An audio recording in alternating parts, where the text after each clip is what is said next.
आजकल ये बहुत कॉमन हो गया है कि हाथों में झंझनाहट और सुन्नापन महसूस होता है। और जानते हैं, अक्सर इसका कारण हमारी अपनी ही कुछ आदतें होती हैं। तो चलिए आज इसी पर गहराई से बात करते हैं। समझते हैं कि हाथ की नसें आखिर दबती क्यों हैं और इससे राहत कैसे पाई जा सकती है। हाथ का सो जाना या उसमें सुइयों जैसी चुभन होना, ये एहसास हम सबको कभी ना कभी हुआ ही है ना। अक्सर लगता है कि बस कुछ देर की बात है और सब ठीक हो जाएगा। लेकिन कभी कभी ये मामूली सी लगने वाली समस्या किसी गहरी परेशानी का संकेत भी हो सकती है, जिसके बारे में जानना बहुत जरूरी है। तो ये दबी हुई नस आखिर है क्या भला? इसे ऐसे समझिए कि हमारे दिमाग से पूरे शरीर में संदेश यानी सिग्नल्स ले जाने के लिए नसों का एक पूरा नेटवर्क, एक जाल बिछा हुआ है। जब इस नेटवर्क की किसी तार पर कहीं से दबाव पड़ता है तो सिग्नल ठीक से पास नहीं हो पाता।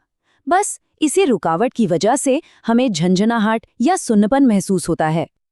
अब देखिए, हमारे हाथ में जो भी महसूस होता है वो सब इन 3 मुख्य नसों पर निर्भर करता है। पहली है मीडियन नर्व, जो अंगूठे और पहली 3 उंगलियों को कंट्रोल करती है। दूसरी है अल्नर नर्व, जो छोटी उंगली तक जाती है। यही वो नस है जिसे हम फनी बोन कहते हैं। याद है ना, जब कोहनी कहीं टकराती है तो एकदम से जो करंट सा लगता है, वो इसी नस की वजह से होता है। और तीसरी है रेडियल नर्व। तो पता कैसे चले कि नस दबी हुई है?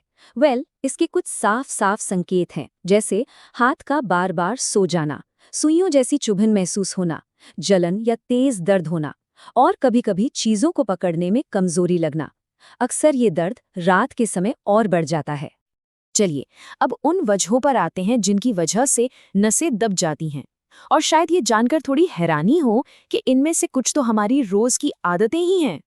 सबसे आम वजह है कार्पल टनल सिंड्रोम। अब ये क्या है? देखिए, हमारी कलाई में नर्व हड्डियों के बीच एक पतली सी सुरंग जैसी जगह होती है, जिसे कार्पल टनल कहते हैं।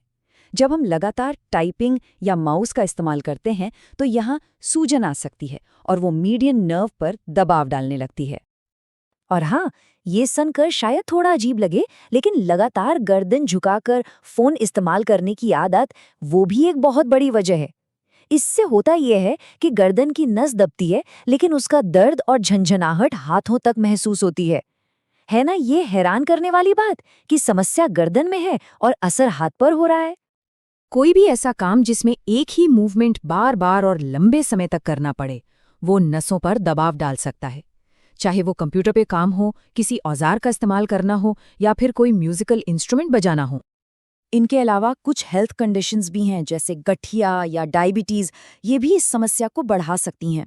ऐसा इसलिए क्योंकि ये शरीर में सूजन पैदा करती हैं और नसों को दबाव के प्रति और ज्यादा सेंसिटिव बना देती हैं। तो सबसे जरूरी बात, अगर ये तकलीफ हो रही है तो राहत कैसे मिले? चलिए अब कुछ ऐसे घरेलू उपायों और आसान एक्सरसाइज पर नजर डालते हैं जो तुरंत असर कर सकती हैं। तो सबसे पहला और सबसे जरूरी कदम है, जिस काम से दर्द हो रहा है उसे तुरंत रोक दें, आराम दें।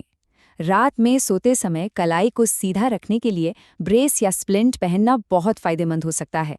साथ ही अपने काम करने की जगह को थोड़ा आरामदायक बनाएं और सोने की पोजीशन पर ध्यान दें। यहाँ एक सवाल जो अक्सर मन में आता है कि बर्फ से सिकाई करें या गर्म पानी से? तो देखिए, नियम बहुत आसान है। अगर चोट नहीं है और सूजन दिख रही है तो बर्फ का इस्तेमाल करें, और अगर दर्द पुराना है, जकड़न महसूस हो रही है, तो गर्म सिकाई सबसे बेहतर काम करेगी। अब बात करते हैं कुछ खास एक्सरसाइज की। इन्हें कहते हैं नर्व ग्लाइडिंग। सुनने में थोड़ा टेक्निकल लगता है, पर ये बहुत ही हल्की फुल्की कसरतें हैं जो उस फंसी हुई नस को अपनी जगह पर आराम से हिलने डुलने में मदद करती हैं, जिससे उस पर से दबाव कम हो सके। चलिए पहली एक्सरसाइज करते हैं। अपने एक हाथ को सीधा सामने फैलाएं, हथेली को छत की तरफ रखें। अब दूसरे हाथ से उंगलियों को पकड़कर धीरे धीरे नीचे अपनी ओर खींचें। जब हल्का सा खिंचाव महसूस हो तो वहां 15 से 30 सेकंड तक रुकें। फिर यही चीज हथेली को नीचे की ओर करके दोहराएं। दूसरी एक्सरसाइज है प्रेयर स्ट्रेच। दोनों हाथों को नमस्ते की मुद्रा में सीने के सामने जोड़ें। अब धीरे धीरे हथेलियों को जोड़े रखते हुए उन्हें नीचे कमर की तरफ ले जाएं। जब कलाइयों में अच्छा खिंचाव महसूस हो तो 15 से 30 सेकंड के लिए वहां रुकें। इसे आराम से करें, ध्यान रहे, बस हल्का खिंचाव महसूस होना चाहिए, दर्द नहीं। एक्सरसाइज तो हो गई, पर इसके साथ साथ सही खाना पीना भी बहुत जरूरी है। और हाँ, ये भी जानना जरूरी है कि अगर इन घरेलू उपायों से आराम न मिले तो फिर आगे क्या करना है। नसों की अच्छी सेहत के लिए कुछ पोषक तत्व बहुत जरूरी हैं, जैसे विटामिन B12 जो दूध दही से मिलता है, और मैग्नीशियम जो हरी सब्जियों और बादाम में होता है। इनके अलावा ओमेगा-3 फैटी एसिड और हल्दी अदरक जैसी चीजें शरीर की सूजन को नेचुरली कम करने में मदद करती हैं। अब एक बहुत जरूरी सवाल, ये कैसे पता चले कि अब घर पर इलाज करने के बजाय डॉक्टर के पास जाने का टाइम आ गया है?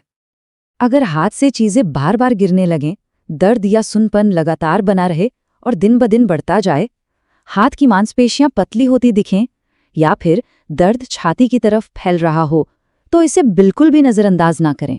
ये संकेत हैं कि आपको तुरंत डॉक्टर से मिलना चाहिए। डॉक्टर के पास जाने पर इलाज आमतौर पर स्टेप बाय स्टेप होता है। शुरुआत सूजन कम करने वाली दवाओं से हो सकती है। अगर उससे फायदा न हो तो स्टेरॉइड इंजेक्शन दिए जा सकते हैं। इसके बाद फिजियोथेरेपी की सलाह दी जाती है, और जब कोई और विकल्प काम न करे तब आखिरी उपाय के तौर पर सर्जरी की जाती है। इलाज तो अपनी जगह है, पर उससे भी बेहतर है कि ये नौबत ही ना आए। तो चलिए अब सबसे जरूरी हिस्से पर आते हैं, रोकथाम यानी प्रिवेंशन। रोकथाम के लिए कुछ बहुत ही आसान आदतें हैं जिन्हें रोजमर्रा की जिंदगी में शामिल किया जा सकता है। जैसे काम के बीच में छोटे छोटे ब्रेक लेकर स्ट्रेच करें, अपना वजन कंट्रोल में रखें, हमेशा सही पोस्चर में बैठें, और लिखते या टाइप करते समय बहुत जोर न लगाएं, हल्की पकड़ का इस्तेमाल करें। और ये कहावत तो हम सब ने सुनी ही है, और यहाँ ये बिल्कुल फिट बैठती है, इलाज से बेहतर बचाव है। अपने शरीर के संकेतों को सुनना और समय पर ध्यान देना ही सबसे अच्छा तरीका है। तो आखिर में ये एक सवाल खुद से पूछने वाला है, हमारी जो रोज की आदतें हैं वो हमारी सेहत को बना रही हैं या फिर उसे बिगाड़ रही हैं? इस पर एक पल रुक कर सोचना ही हमें एक स्वस्थ जीवन की ओर ले जा सकता है।